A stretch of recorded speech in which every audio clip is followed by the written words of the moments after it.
گرفته؟ میفهمم منم مثل تو هم بدجوری غرقم. باور کن منم مثل تو هم، ولی میدونی نباید ناامید بشیم.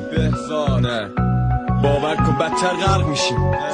این اجازه رو به خودت نده، نباید نذاری که گره و گله تو دلتو بره که به تو بگه نمیتونی برسی بهش و میگی بده به دل گل من امید و میگم بهش تو اینو حالا که یاس تو رو دید و امید و میدم و میدونم معضل تو اینم میدونم حل میشه کمی حوصله کن. چرا تو خودتی نگاه میکنی به چی؟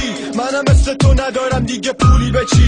فکر میکنی فقط تو اسیر غم و قصه ای؟ بذار به تو نشون بدم همون پستری از بچه ای گرسنه که در حال مردنه، یک لاشخور که هست در انتظار خوردنش. یا نگاه کن به اون سو که لازمه، بچه هایی که شدن دچار سوء هاضمه. یا منو ببین چرا راه دور بری، برو از تاریکی همه چی رو تو نور ببین. خیلی یا سر خاکت که دریختن نشک تمثال، بعد 40 به من نشون دادن خشم انسان. حالا جای این که بیان دست یتیمو بگیرن میخوان من پست و ذلیل بمیرم. اونا بر زدن همه یه فرصتن، من ساده بودم اونا منو دور زدن.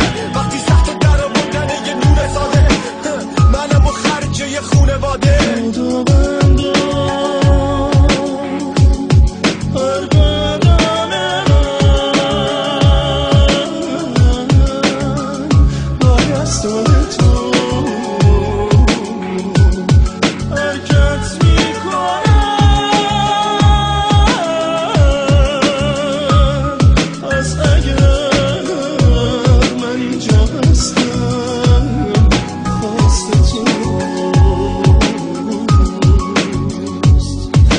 مهمونت کنم من تو رو یه جمله، دیدی که دلت میگیره تو غروب جمعه؟ وقتی که میشینم به مرور عمرم میبینم مروز من مثل غروب جمعه است و بومبست و میبینم رو به رومه، طوری که آدم از ادامه دادن توبه کنه. زخم من نمیتونه بشه پانسمان، از تو خوردم اینم از شانس ما.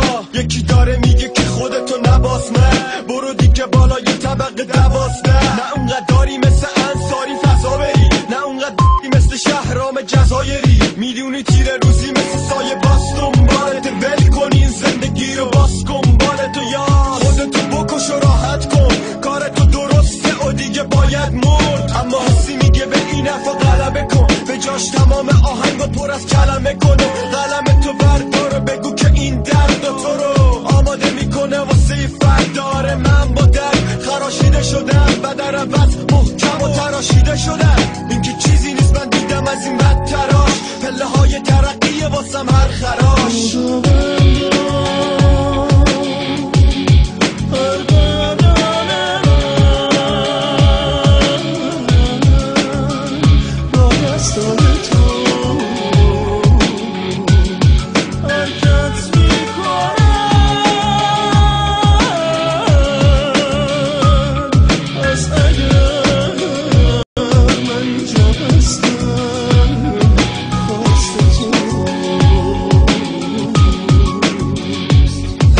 مایه ترین تجربه ها نزد یاسه که وایساده کنار تو با عزم راسه.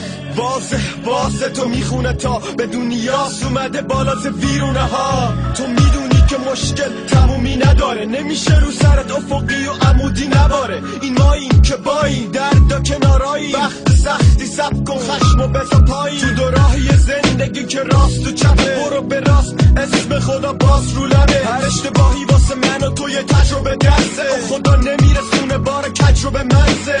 کسب تجربه از صمیم قلب، مثل درخت پر از میوه بشین خمیده تر.